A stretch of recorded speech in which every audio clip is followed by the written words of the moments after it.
આહા થાકી ગયા હો આજે તો નોકરી બહુ થાકી ગયા. શું કર્યું તે આખો દિવસ આજે ઘરે? આઈ લવ યુ જાન. હું તને આજે મારા મનની વાત કહું છું. ઈ હું વાંચે છે? ચૂપ થાવ. કોલેજમાં પહેલા સેમમાં તને જોઈને હું ફિદા થયો. અરે મને મારી વાત તો સાંભળ. હું તમને મારીશ ને તો સારું નહીં લાગે એટલે કહું છું શાંતિથી સાંભળો.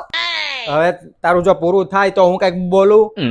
જીવનમાં બધા દુઃખ સહન કરી લઈશ પણ તારાથી દૂર થવાનું દુઃખ હું સહન નહીં કરી શકું. એટલે તું હવે નહીં સાંભળ મારું એમ? મારા હાથે કંઈક થઈ જશે ને એટલે કહું છું શાંતિથી બંધ થઈ જાઓ. અરે પણ બોલ બોલ કર્યા વગર એક વાત તો સાંભળ મારી. ચૂપ થઈ જાઓ. દુનિયાનો અંત નક્કી છે પણ આપણા બેયનો કોઈ અંત જ નથી. અરે પણ આ લવ લેટર મારો નથી. આમાં જો ક્યાંય મારું નામ લખ્યું છે? લિખિતન તારો ગાંડો આશિક તમારો જ છે ને, તમારી જૂની ફાઇલ માંથી જ નીકળ્યો છે. પણ ભલે ને મારી જૂની ફાઇલ માંથી નીકળ્યો હોય પણ આ લવ લેટર મારા ભાઈબંધનો છે. તો પણ તમારે બીજાના લવ લેટર સાચવી રાખવાની શું જરૂર હતી?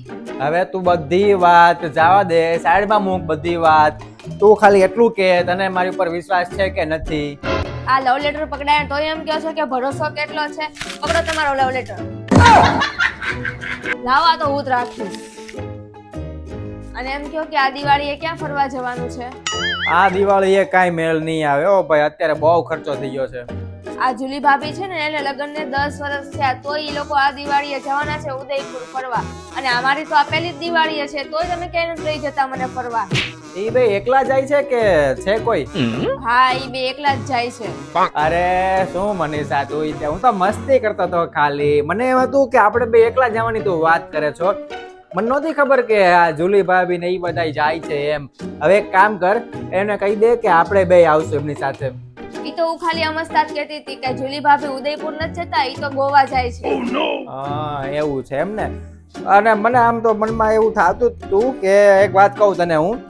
જો એમાં છે ને એવું છે કે મને નાનો હતો ને ત્યારથી જ આમ એવું સપનું હતું કે એકવાર તો ગોવા જવું જ છે એમ.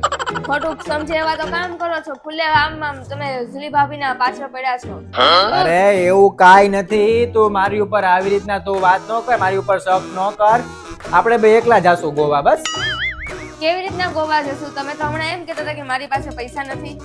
અરે તું પૈસાની ચિંતા ન કર, એ તો કઈક સેટિંગ કરી નાખીશું.